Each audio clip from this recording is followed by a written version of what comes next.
Hey, it's Marina, Travel Experta, and today we're going to be talking about Guatemala City Airport. Are you guys ready for an adventure? Let's begin.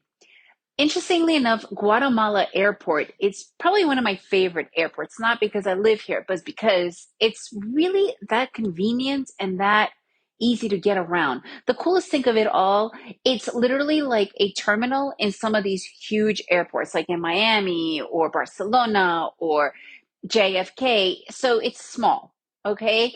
But it has everything that you need, right? I always recommend to get to wherever you have to go at least 3 hours before.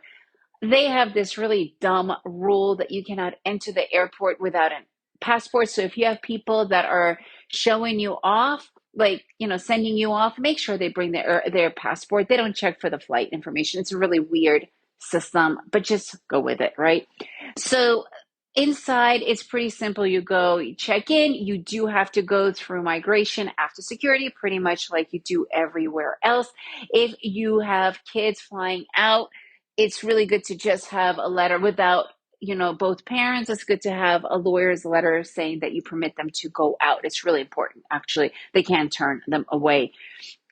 So if the kids are flying on their own or if they're only flying with one of the parents involved. So it's pretty basic stuff. What's really cool inside is they do have a VIP lounge. It's very affordable. It's the Casa de Ron, the Zacapa VIP lounge. It's $30 per person. But the only thing is they're only open from 9 till 5, which is kind of bizarre, right? So if you have a flight after that, too bad.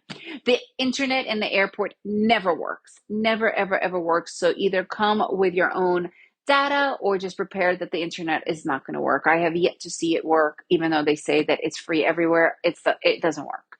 Other than that, when you're flying in, again, it's a very easy system. You do need your vaccines, and they make you fill out some forms, but overall, it's pretty easy flowing.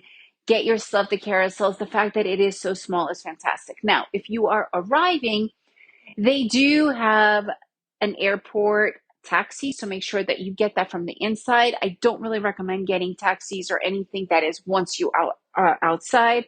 It is notorious for the pirate taxis that could rob you. Uber does work very well in Guatemala, so if you have the Uber app, I really recommend that because it's not expensive. But if you could also have a shuttle service or a private transfer waiting for you, even better. And the private transfers, they pretty much cost similar to Uber, and it's usually like a minivan that you could fit all of your suitcases in, right? With Uber, you always have to wonder, is it going to fit my suitcases in? So those are the pretty basic stuff. Honestly, it's one of the most easiest airports to deal with if you have everything that you need. So if you have any more questions about traveling in and out of Guatemala, please let me know. I am happy to tell you all. You can find out a lot more on my site, travelexperta.com, travelexpert with an A.com. And remember to make every day an adventure.